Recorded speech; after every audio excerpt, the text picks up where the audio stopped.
agreements were signed, almost $2 billion worth of investment. The vast majority involving Canadian companies is G7, but the vast majority of Canadian companies and things in Canada. So that disruption that comes from China brings also opportunity. That's the economic disruption. I think, look, we're clear-eyed about the issues in the Indo-Pacific, the issues more broadly from a geostrategic perspective. We have pragmatic engagement with China. There are areas where we will engage and cooperate, and there's others where, again, in a relationship, we can establish an ability to make our views known directly to them. Follow-up? Your predecessor came in 10 years ago intending to open a new glorious chapter of relations with China as well. In fact, he wanted to sign a free trade deal. But one of the things that happened, it wasn't just the imprisonment of the Michaels, it was investment restrictions, it was restrictions on collaboration. They blocked the flagship Huawei from Canadian wireless. They fenced off significant portions of the Canadian industry.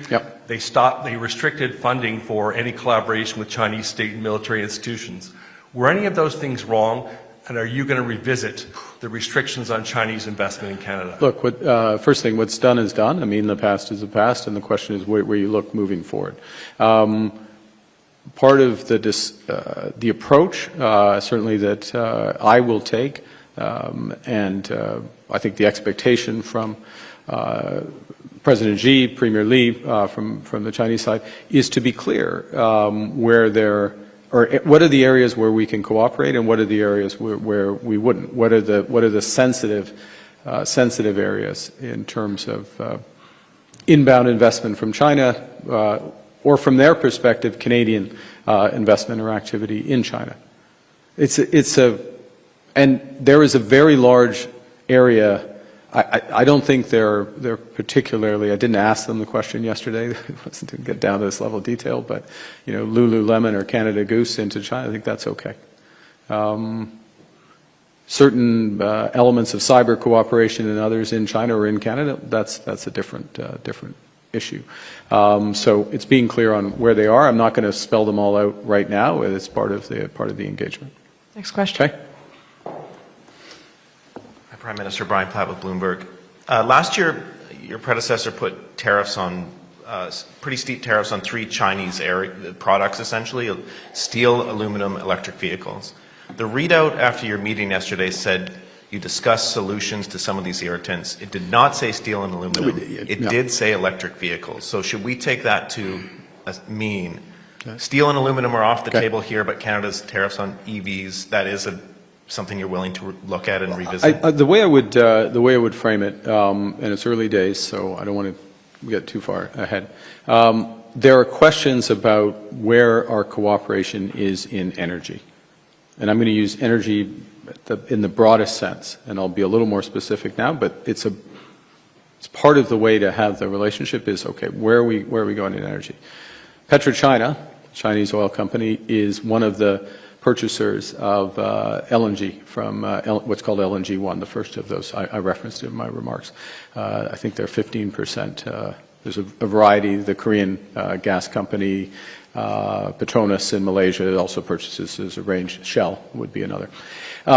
So there's a relationship there in LNG. There's a relationship for some of our oil exports. Actually, I may have got that wrong. It may be on the TMX. Sorry, I apologize. I'll come back and give you the. You can go on Bloomberg and you can figure it out. That's one aspect of energy cooperation. Another aspect of energy cooperation is what potential role will Canadian uranium exports play, big nuclear, and the Canadian nuclear sector and the Chinese nuclear sector, given the scale of their build-out and given our expertise, including in SMRs. On the other side, from a Canadian perspective, we are building out. We have one of the big advantages we have in Canada is this: we basically have a clean grid, or almost a clean grid, and the question is, how do we then take that to the next level for electrification of our economy for, if we're going to have more EVs, we need more clean electricity, or it doesn't really make sense to do that. For clean manufacturing, for AI data centers and all those other aspects. We have big hydro, for example, Churchill Falls. We have big nuclear in Ontario. We have some investments in BC as well. But there also will be conventional renewables, solar and particularly wind, offshore wind. One of the projects of national interest is Wind West off Nova Scotia, potentially 50 or 60 gigawatts of wind. For that, you also need storage capacity, so it's a long answer, but you asked for it. You need storage capacity. Some of the most competitive companies in the world are Chinese in both offshore wind and in battery storage. It's a natural potential area for cooperation even before you get to EVs. And of course, there is a competitive. They're very competitive in EVs, but the EV component is part of a bigger restructuring of our auto sector. So we'll proceed carefully with that. Follow-up. And I also just wanted to ask you about, there was a lot of talk on this trip about submarine procurement, obviously. You visited a shipyard. I wanted to ask you about fighter jets. Have you made a decision yet on the F-35 review? When will Canadians learn what your decision is on this? I haven't had any Canadians ask me about the F-35. Oh, well, are you asking on behalf of, you're asking on behalf of Canadians? Look, we'll make a decision. I'll put this in context. There is, as it should be, there are defense considerations and there are jobs and industrial considerations to these decisions. Part of what we discussed yesterday, or 2 days ago, I guess, in the visit in the shipyard and with the management, was if we were to, and this is exactly the same conversation we had in Germany, to be clear, exactly the same. If we were to go down this route, which Canadian companies would you partner with? How much would be done in Canada? Who would do the after-sales servicing? Because one of the big things on contracts is, particularly military, is most of the cost comes after you buy the hardware, like the vast majority. And so it's quite important how that's apportioned out. And it's one of the considerations when comparing, to go to the aircraft example, to comparing those. So we look at the benefits to Canadians, Canadian jobs, Canadian futures, as well as the security benefits. And we're going to be very deliberate about the F-35, as we should, because these are very large commitments of taxpayer dollars. Next question, Murray. Hi, Prime Minister. Murray Brewster with CBC News. Are you confident the budget's going to pass? I am 100% confident that this budget is the right budget for this country at this moment. This is not a game. This is a critical moment in the global economy, or it's an important moment in the global economy. It's a critical moment for our country. And it's a critical moment for our country, and many of the questions that have been asked this afternoon highlight aspects of why it's so important. Over-reliance on the United States, security challenge. Where are we going to find the growth given the headwinds from the new U.S. trade policy? And what this budget will do is provide the answer to that question, and the means to become masters in our own home, maîtres chez nous. So it's the right budget, and the responsibility of the government, myself, the Minister of Finance, and others, is to put forward the right budget for the country at a moment like this. And that's what we're doing. Ce n'était pas la question. La question, c'est en effet, c'est le budget est le budget pour le moment. Et c'est un point tournant pour notre pays. Et ce sera un budget avec des investissements générationnels et un budget pour un pays avec ambition, confiance, l'audace et puis indépendance par rapport aux États-Unis. Ça, c'est le but de ce budget. Murray. Let me ask this then. Are you prepared to fight an election on this budget? I'm always prepared to stand up for the right thing. Next question. Last. Dernière question. Ian Austin from New York Times. You described your meeting with President Xi as a turning point in relations with China.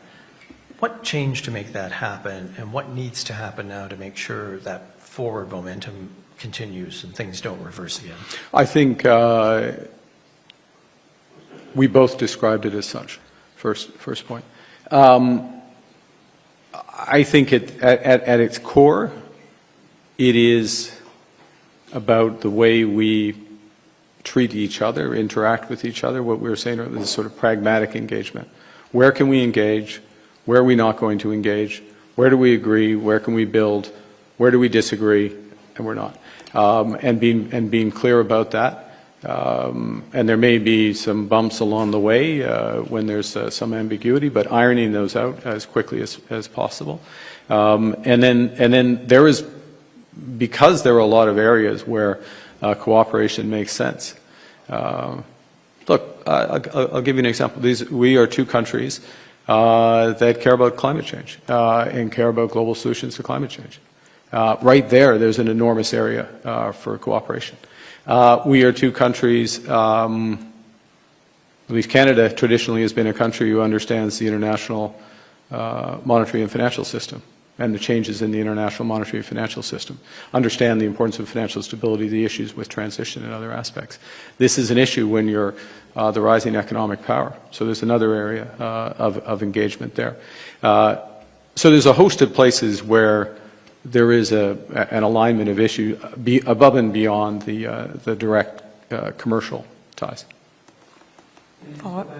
Began. Where and when did you apologize to the president? How did you? I saw him. We had dinner. We had dinner together. You saw it. There were a few of you were there, and we had a very good dinner. It was very cordial. And I spoke to him at the dinner privately, obviously. Privately, now it's public. There you go. Thank you. Well, my regret. I did say J's and 6. I certainly very happily take J's and 7. And I'm going to say something that is. I was 100% cheering for them. I will confess that I was looking at my phone during session 2 of APEC, and I knew that we were, we had 2 on with no outs in the bottom of the 9th. I don't know if you were watching. Were you watching it? Watching, but you were picking it, yeah. And so I was that was a bit of a blow. But in full disclosure, selfishly, the fact that I think I will be back in Canada in time to turn on the TV for Game 7. I'm grateful. I'm grateful for that. I'm sorry, guys. I'm grateful for that, and I feel very good. I feel very good about it. And I'll say one thing, which is something, since we're in the mode of conveying private conversation, since this is what I said, I can say it. What I said, one of the things I said to John Schneider, the manager, when I had the chance to go to the media day before the series started, is kind of the lesson of the way that the Jays play for the country, right? They take risk. You take risk. It doesn't always work out. Sometimes you put someone on the mound, or you put you pinch hit or pinch run for somebody. It doesn't work out, but they take risk. They're aggressive. And they're a team. I mean, they're clearly a team. And that's why, so you don't need all the payroll. You don't need to be the big American team to win the World Series. So I feel very good, because if you're a risk taker, you play as a team. That gets you the World Series. And our Canada is taking risks, and we are a team. We are Canada strong. There you go. You asked for that last bit. Thank you very much. Prime Minister, this was an entire press conference. Est-ce qu'il y a une conférence de presse?